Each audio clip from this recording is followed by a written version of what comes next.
Children's television in the 60s and 70s used to be a paradise for American kids, at least until you realize it could flat out kill off your favorite character without even bothering to apologize. Behind those seemingly innocent shows was a strict machine, sometimes so cold it was hard to believe. One character could be pulled because kids copied him a little too well. Another could be removed because he made children sleepy. A reading show could be brought into thousands of schools and still lose at the toy aisle. Do not let memory fool you. You may remember the song, the intro, the costume, that strange voice. But do you really remember how they left?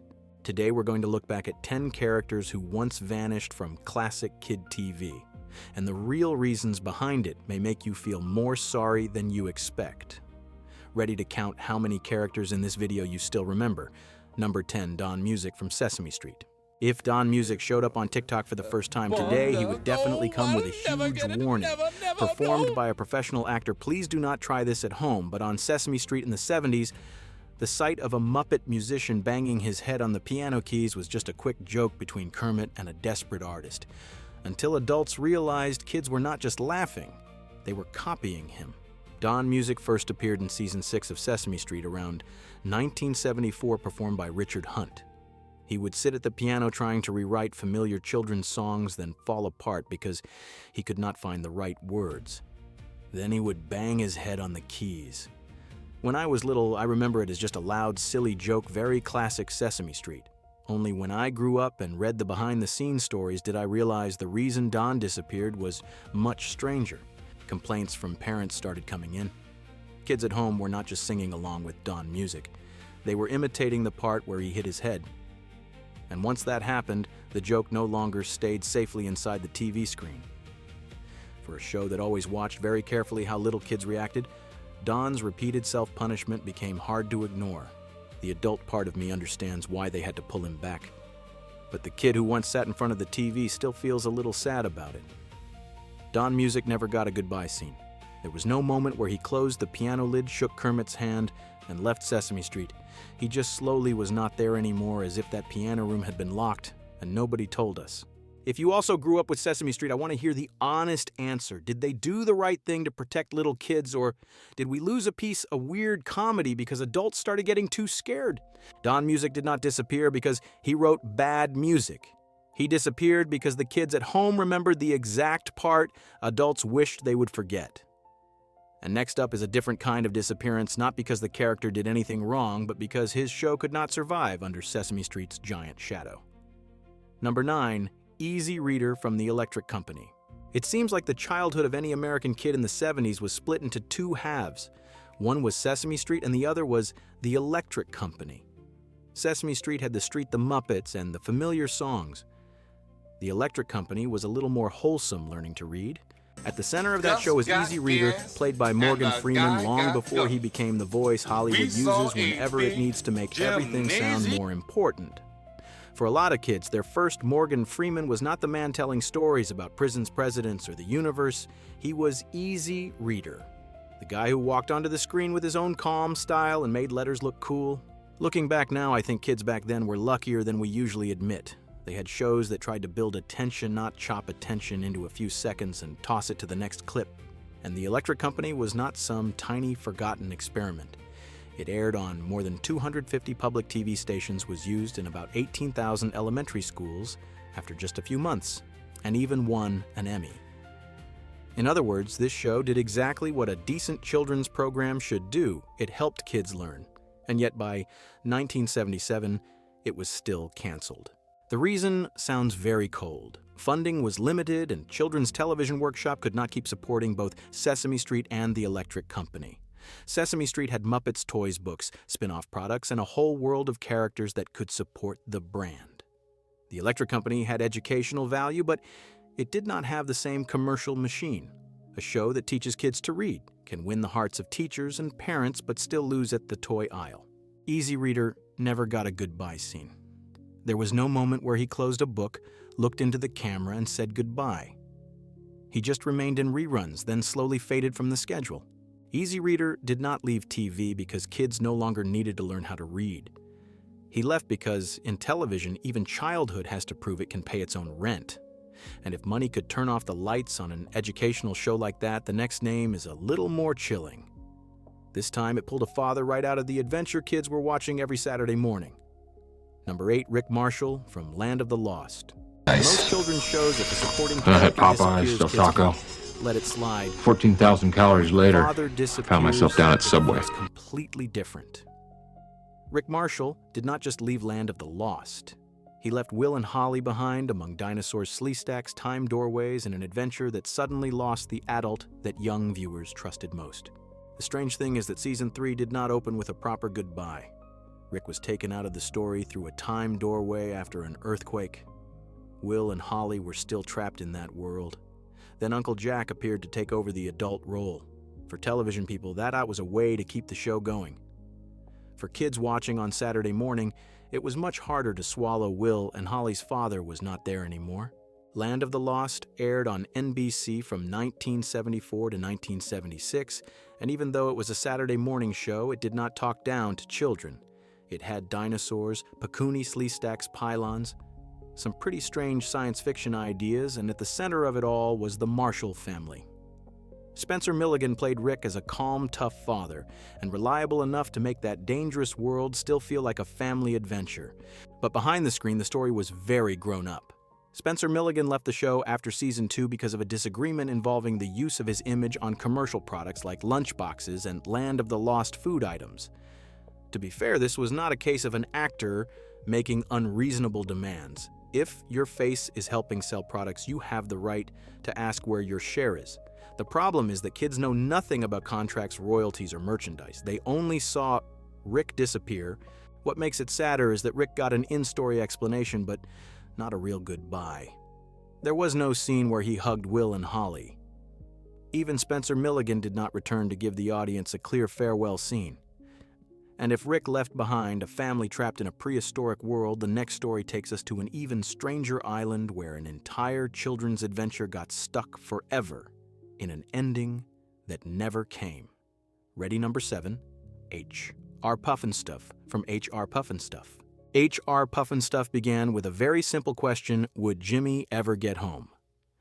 The strange thing is, after 17 episodes, the show still did not bother to answer that question. The series aired on NBC on Saturday mornings in 1969, created by Sid and Marty Krofft. Jimmy is a boy with a talking flute named Freddie.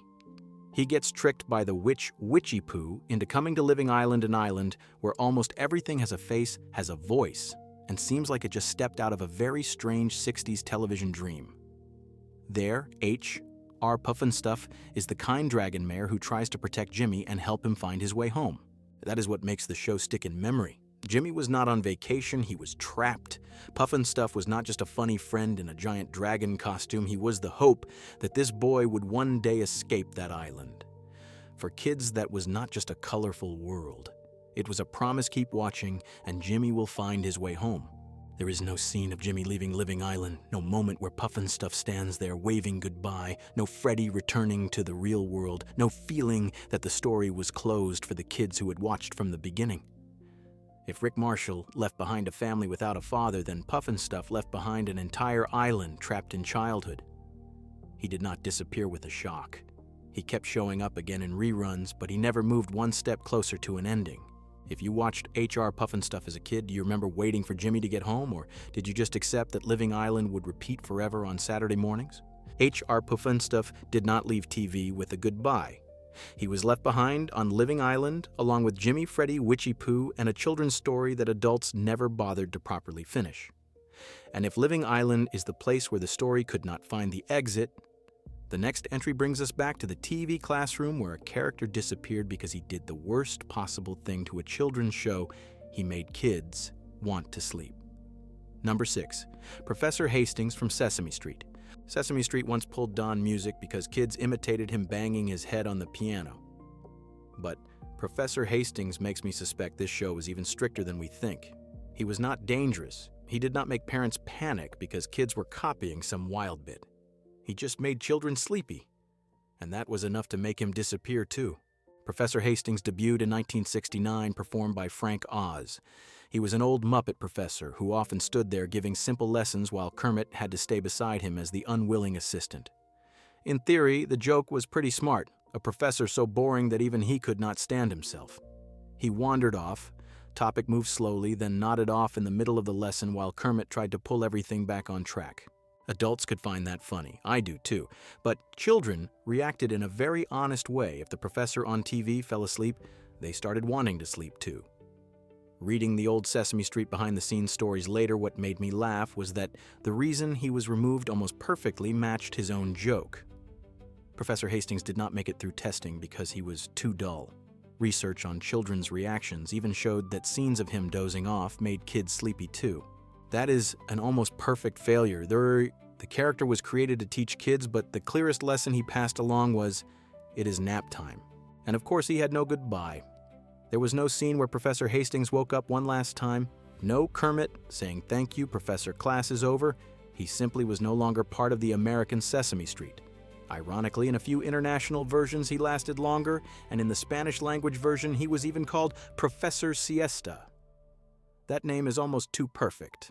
But if this disappearance is still funny, the next character is not. It is still Sesame Street, still a Muppet created with an educational goal, but this time, adults were not arguing because kids were getting sleepy.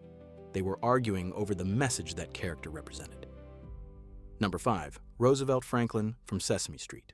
Oh, another Sesame Street character? This might be the most complicated children's show ever, huh? But this time, it was not headbanging on a piano, and it was not a professor who made kids sleepy.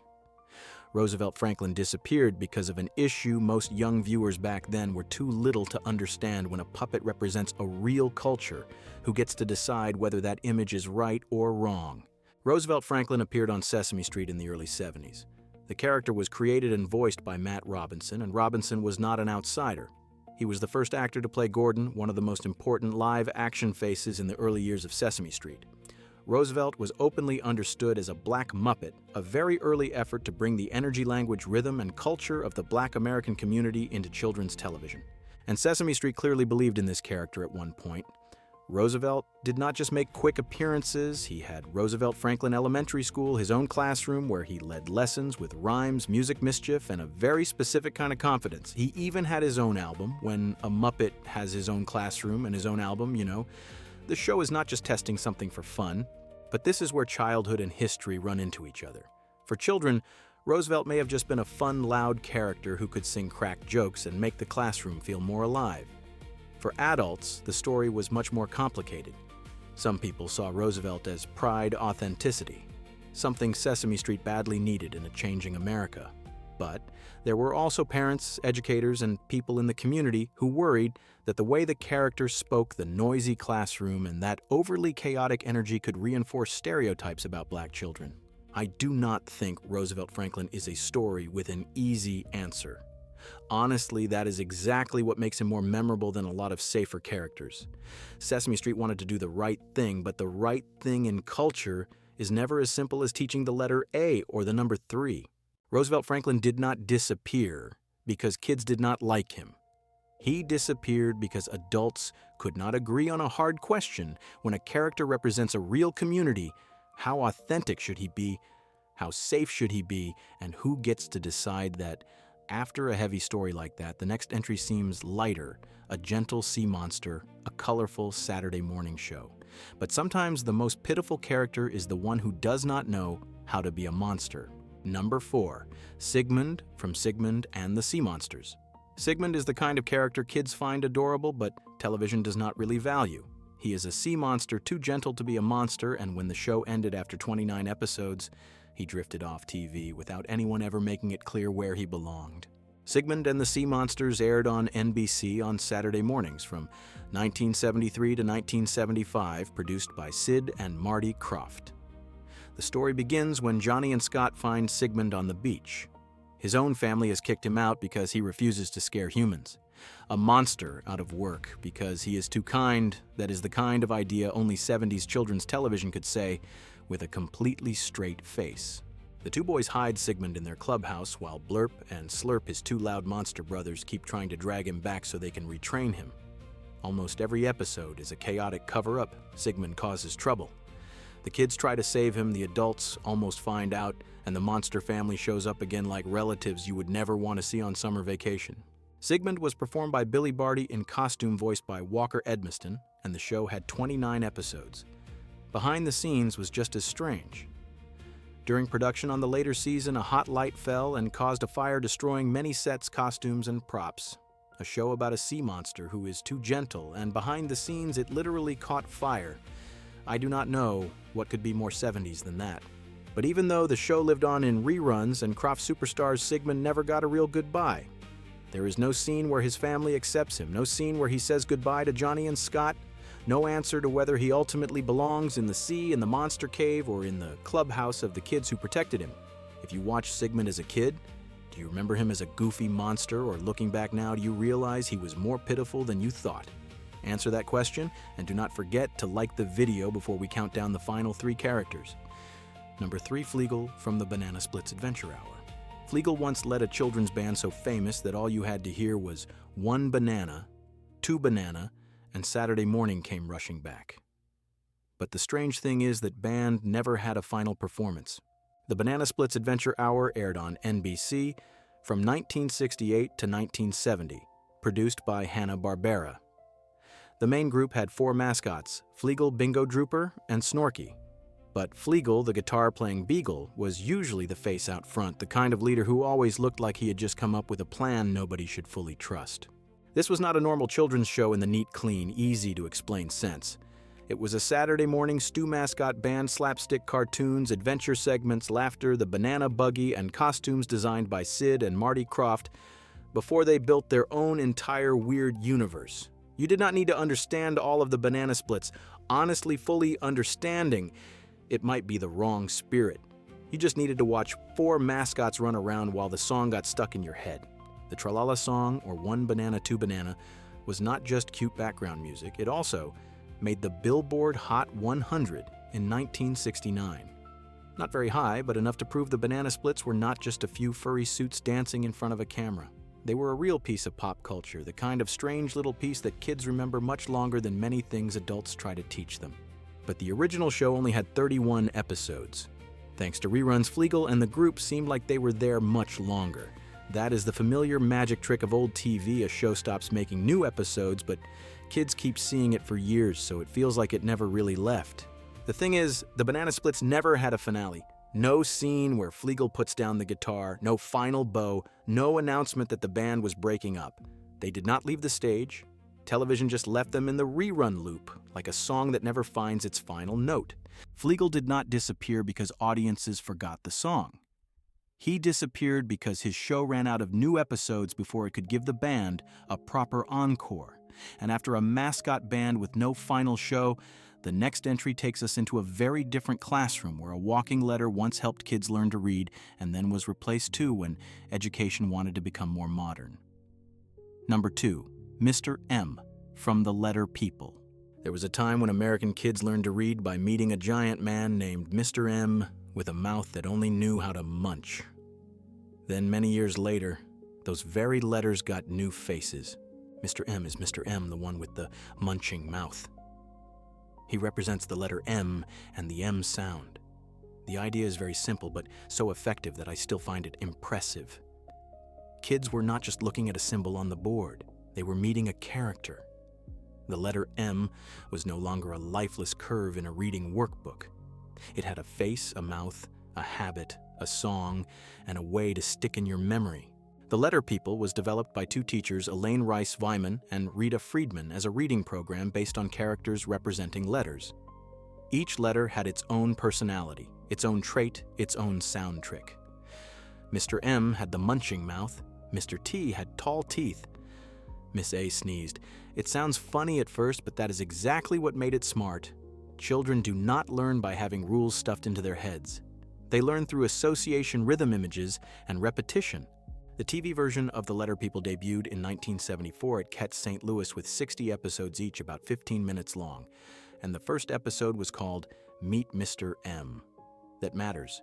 Mr. M was not just one letter standing in the line, he was the doorway into the whole world of the Letter People on TV. But the Letter People was bigger than a television show. It entered the classroom. It had songs, picture cards, audio tapes, teacher materials, books, and inflatable characters kids could hug. The program was used in tens of thousands of schools across America. This is the kind of old education I still feel deeply fond of. They did not try to make kids learn faster by yelling louder. They turned the alphabet into a neighborhood full of familiar faces. Then time did its work. The TV series ended after 60 episodes, but the letter people lived on for a long time in reruns in classrooms and in the memories of the kids who grew up with it. By the 90s, that world began to change. The original version slowly lost its place. In 1996, the program was redesigned. Many characters got new looks, new genders, new traits, and new ways of appearing. Mr. M still had his munching mouth, but the world around him was no longer the old world. Nobody walked into the classroom and announced, "Today we say goodbye to childhood." They just released a new version. That is what makes this kind of disappearance so strange. There is no scene of Mr. M leaving Letter People Land, no farewell episode, no explanation for the kids who had sung along, who had looked up at the alphabet and seen every letter as a familiar face. The adults in education had their reasons. I understand that. Curriculum has to change. Times change. The way we talk to children changes too. Mr. M did not disappear because children no longer needed the letter M. He disappeared because adults decided the alphabet needed midnight to morning munching mouth. Milkshakes, marmalade, muffins, mushrooms, and molasses. More and more and more.